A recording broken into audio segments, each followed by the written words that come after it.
What's going on with the good people? So, you already know what tonight was tonight, the October 24th edition of Friday Night Smackdown. Overall, I actually thought this show was pretty good for the most part. You know, I'm gonna start with the main segment, kind of work my way up.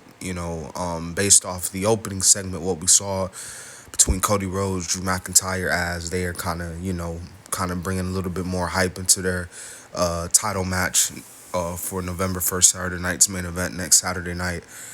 But what led to Jimmy Uso attacking Drew McIntyre, because Drew McIntyre was making some comments, obviously, and that led to tonight's main event between Jimmy Uso and Drew McIntyre in a no DQ match. Overall, the match was pretty solid. Drew McIntyre obviously won. Drew McIntyre, needs all the momentum he can possibly get, and ultimately, the end, you kind of already knew what was happening. But yeah, I'll probably get more into Saturday night's main event tomorrow. I'll probably make a full in-depth video.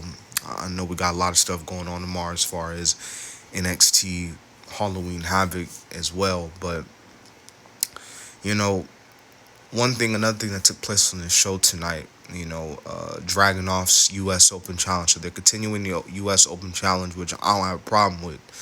But the entrance of Zelina Vega and Aleister Black. Now, this is the first time that Zelina and Aleister Black have ever done an entrance like that, and I was seeing people was making a little bit of comparisons to Cross and Scarlett, and it's definitely. I'm not saying they full on copied Karrion Cross and Scarlett. This wasn't like a full on copy and paste, but there was definitely some traces on how they did the entrance, and it was shades of how Karrion Cross and Scarlett, if you knew how they did their entrances. Um, Overall, Aleister Black and Dragonoff's U.S. title match. Damian Priest did kind of get involved. He did play a major role as to why Dragonoff was able to retain. But, I mean, the match was still pretty good. Dragonoff and Aleister Black. I don't think this will definitely be the last time we will see these two in the ring ever again. So, to see that tonight on SmackDown was definitely somewhat of a fight indeed. Then you had the MFTs. You had the MFTs. They took on Shinsuke and Ray Phoenix in a tag match. It was actually a pretty good tag match. Um, Honestly, to be honest with you, the MFTs getting the win, or Shinsuke and Ray Phoenix. It was like I said, it was a pretty good tag team match for the most part. As they're still continuing the MFTs and this Wyatt Six rivalry.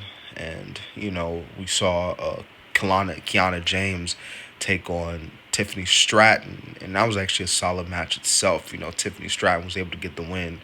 But what came after the match was pretty shocking, as we saw, Jay Cargill turning heel, coming out, lifting Tiffany's hand up, giving her the title, and then beating her ass.